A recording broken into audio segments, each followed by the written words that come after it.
Do you think you know Tailwind CSS? You might be surprised. Even veteran developers are discovering that they have barely scratched the surface of what's possible. In this guide, inspired by Shadcn himself, I revealed 10 unexpected Tailwind techniques that will transform how you style React components. All the code examples are available on GitHub. So thank you Shadcn for sharing those tricks, and let's go!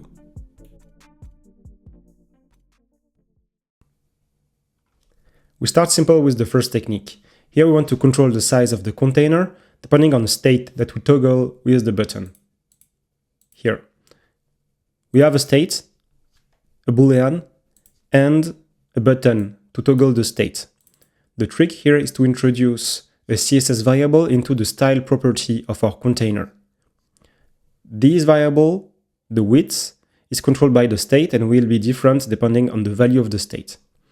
And now we use the width CSS variable as a dynamic attribute for the width in Tailwind. And it works. It's useful because you don't have to use a trick like CLSX to inject different class name depending on the state. You just control it with the CSS variable. The second trick is almost the same as the first one, but this time we use the data attribute instead of the CSS variable. So we still have the state here. And now we set the data collapsed attribute to the state. So it will change based on the toggle here. Then we set a base width for the component using Tailwind.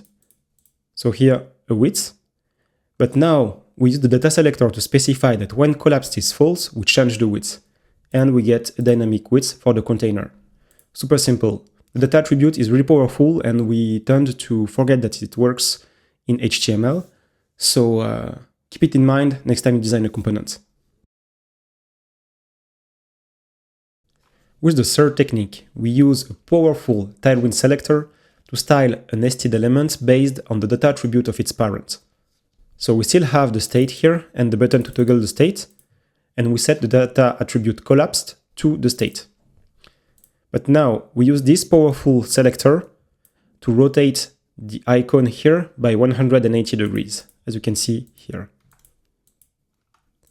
So let me break this down for you. First, we have the end symbol.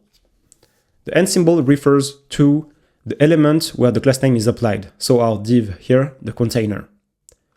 Then we specify that when this container have the data collapsed attribute set to true, we want to select all SVG descendants and apply a rotation by 180 degrees. As the chevron up here, which is an SVG icon, is the only SVG in the children of the container, it will be targeted by this selector and will be rotated by 180 degrees. It's a very powerful way to do complex styling using a simple data attribute and a state. The first example is almost the same, but this time we put the logic to rotate the icon on the icon itself instead of the parent. So we still have our state here, and we put the data collapsed to the state on the container. But now we use this selector, which says in English, whenever a parent has data collapsed to true, rotate me by 180 degrees. As you can see, it works here. So also super useful, but a bit different in the approach. Now we set the logic on the component itself instead of the parent. For the fifth technique, we do exactly the same, but this time we use the group selector. Here's how it works. We have the state as before, and again we set the data collapsed to the value of the state. But now we mark the container as a group, and in the icon component, we specify that selector. So here we say, whenever the group data collapsed is true, so the group data collapsed, then rotate me by 180 degrees. And it works as before. Super useful, but depending on the context, one of those variants can be more useful to you. For the sixth example, we want to achieve this effect. When I hover the Hey main component here, I load the action button from the right, and to do so, we'll use the data slot technique coupled with the hover interaction. Here is how it works. We don't have any state here. We have a flex container component with overflow hidden and two children. The second children, the button, has the data slot action and initially a negative margin right of 32, pushing the element outside of the container and making it invisible. Now we use this powerful selector here. It says, for any descendant of this element, if they are hovered, apply the margin right 0 attributes to the element having data slot action. So, whenever I hover the div or the button, I apply the margin right 0 attributes to the element having the slot action, which is the button. So if I hover hey, or I hover the button, I keep the margin right to 0, and as soon as the mouse is leaving, the margin goes back to negative 32. Again, it's an elegant way to achieve a complex style using Tailwind selectors. For the seventh technique, we leverage the peer selector and the state of a neighbor to style a component. Here is how it works. We have our state here, and we have a button. This button have the data active attribute set to the state, and we mark this component as a peer. Doing so, we can now style a neighbor using the peer selector. Here we'd say, whenever the peer data is active, set the background to green. And that's what's happening here. So remember, you can use the peer when you want to style a component based on the state of a neighbor. Technique number 8, we leverage named group and focus state.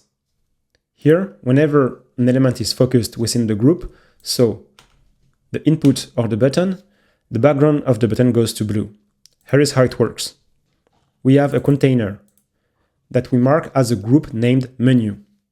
For the button, we say whenever the group menu has focus, the background of the button goes to blue. Remember, the group is powerful and easy to use as it provides many state selectors like focus within. You can name your group when you want to achieve complex styling and have multiple groups in your components.